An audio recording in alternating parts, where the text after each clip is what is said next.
ప్రతి కార్యకర్తకు నేను ఒకటే చెప్తా ఉన్నా, ఎవడెవడైతే మీకు అన్యాయం చేశాడో పర్వాలా, అన్యాయం చేయండి, చేయించుకుంటాం, టైం మీది, కానియండి, కొట్టండి అని చెప్పండి.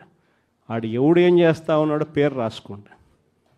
రెడ్ బుక్ అని నేను చెప్పను, కానీ పేరైతే రాసుకోండి. మీరు ఏ బుక్లో రాసుకున్నా పర్వాలా,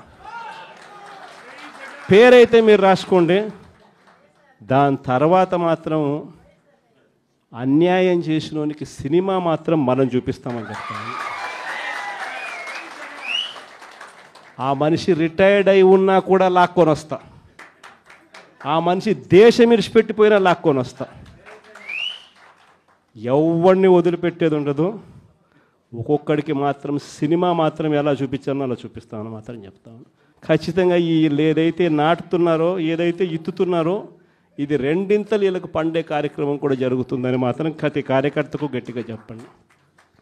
ఎందుకనంటే ఈరోజు రాష్ట్ర వ్యాప్తంగా ఇదే జరుగుతూ ఉంది. ఒక్కొక్కని కథ వింటూ ఉంటే నిజంగా మనసుకు బాధ కలుగుతుంది. ఆ బాధ ఎలాంటి బాధ అంటే చెప్పలేం.